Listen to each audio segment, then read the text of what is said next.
All right, viewers, welcome back. We are continuously bringing you all the leads and trends that are coming in from all 5 regions that we track polling day numbers. And as of now, what we are understanding is that largely what the leads are suggesting is similar to what the exit polls have suggested a few days ago. You know, Shivan, if these numbers hold, this is the big moment. This is going to define Indian politics probably for decades to come. What is about to happen? You have West Bengal in mind when you say that.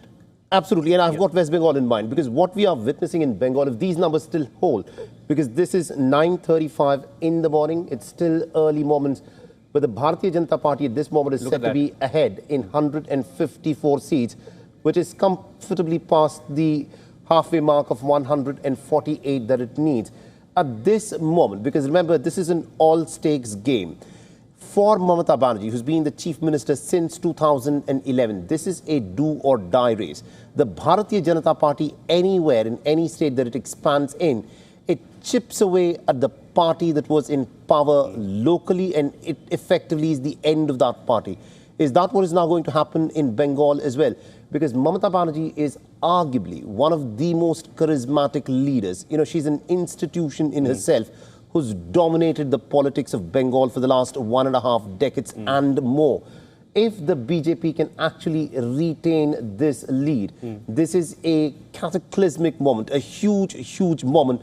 A lot of people would say that this is, you know, what the SIR was about, and this is where the Bharatiya Janata Party has played its cards exceptionally well and has managed to trump Mamata Banerjee in her stronghold. And that's definitely going to be a big blow if that takes place, going to completely change the overall architecture of how politics looks like in the country. Let's quickly go over the numbers. We've already gone over West Bengal. Those are the trends in front of you. As of now, we see BJP at 154, TMC at 116. Let's quickly come over to Kerala numbers as well. We'll have those on the screen for you in front. What the trends are suggesting is that INC, the Congress, is leading in 39 seats. And when you look at the numbers, 140 total constituencies, UDF at 90, LDF, the Left Democratic Front, that's at 42, the UDF, United Democratic Front, that's essentially UDF is the Congress here, leading the UDF is the Congress, and that's at 92. BJP and plus, of course, that's at 6. Anything that BJP gets here will be a welcome change to what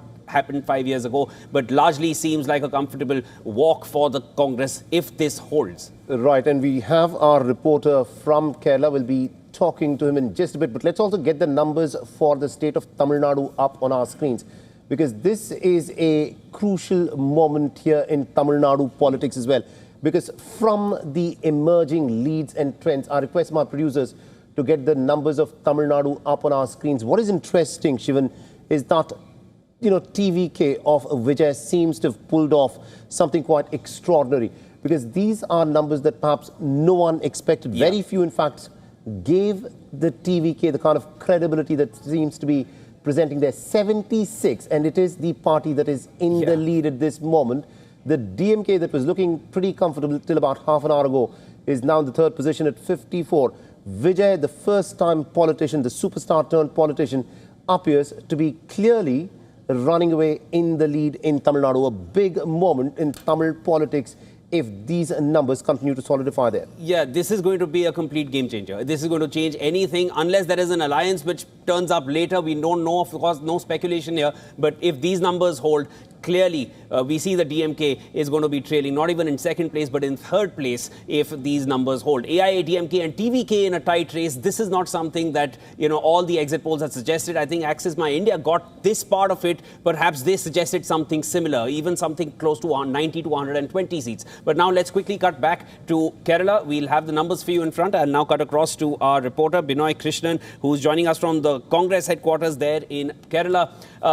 Binoy, are you sensing some early celebrations already? Because this is very much in line with what was expected, but we don't know until you're sure. And we have had circumstances in the past, in other states, not in Kerala, where there's been early celebration. And that's not something that one wants to walk back on if it changes. But here, do you find any kind of suggestion that this can change going forward?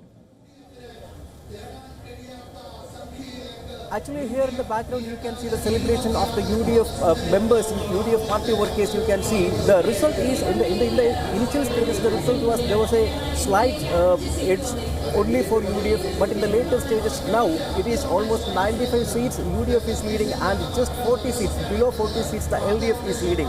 So the current swing is clearly towards the UDF, and the UDF workers are celebrating here. Here I am standing in front of the Kerala headquarters of the Congress party. So here celebration has started earlier itself when the postal ballots were counted, when only it started the trend. But there the margin was just 10 to 15 numbers of seats. But in almost all constituencies in South Kerala, in Middle Kerala, and also in the northern region, in the Malabar region, the situation is now presently swinging towards the UDF, and they are going to the power after 10 years. They are regaining the power after 10 years with a clear majority. This is the situation here in Kerala. All right, Binoy, thanks so much for getting us those details. We'll come back to you in a bit. Stay with us.